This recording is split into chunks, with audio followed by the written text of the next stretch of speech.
Alright, I'm starting this up right after going through my previous recording. As to not waste your time, I'm starting a new one. And I am just realizing now that it was asked of me specifically to make the values not in hex, but in decimal notation, or at least it was specified decimal notation in the lab sheet, but they wanted me to write it in, yeah, I had to switch to hex notation for this. So I'm going to go through here. I've already added the breakpoints. I'm just running through the motions now. It goes to main loop, breakpoint. You can see SR latch is this. The VNZC are all 0. You can see the registers right here. Okay, let me scroll down a little bit. There we go. And you can see memory locations over here. So now I am going to terminate, and I'm going to activate line B and line C. I'm going to debug. So I may have just finished making a rather long video explaining what I've done.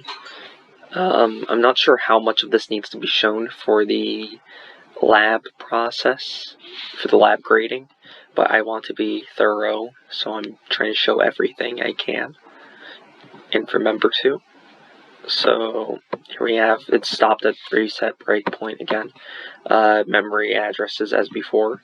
I'm going to resume until it reaches line B, and you can see it has cleared these as it should.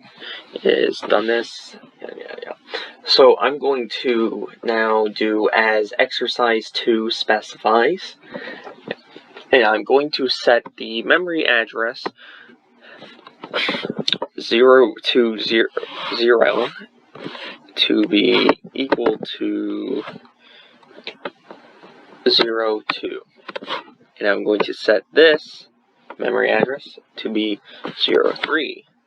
And I'm going to set this, because I realize this is decimal notation now, I'm going to set this to be A, because I thought it was supposed to be 10 instead of A. I realize now, rereading the lab assignment, that that's false. So here we go. I'm going to run it. It's going to hit the breakpoint at line C. You can see the memory addresses. You can see the registers. They're looking good, or at least in my book. And SR latch, VNZC, you can see that. Okay, so I'm going to terminate again and take the time to scroll to exercise 3, because I have it as a PDF on my PC. And I'm going to debug again, and I'm going to let it. I have to remove the breakpoint at line B. I am very, I'm too hasty for my own good. I'm gonna remove line B, or not remove line B, but remove its breakpoint. And the debugger is configuring, so as usual. Okay.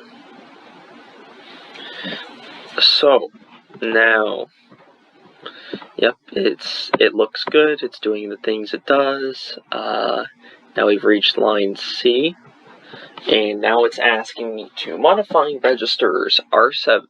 It wants R7 to be 05, so I'm going to go ahead and make it 05.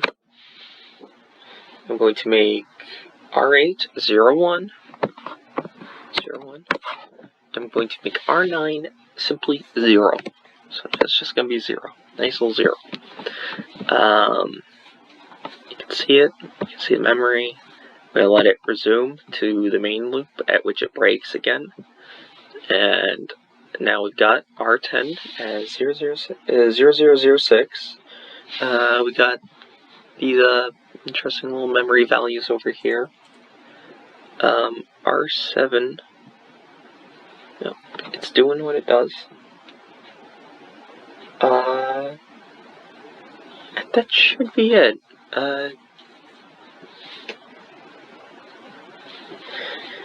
Alright. I'll be turning this in very soon.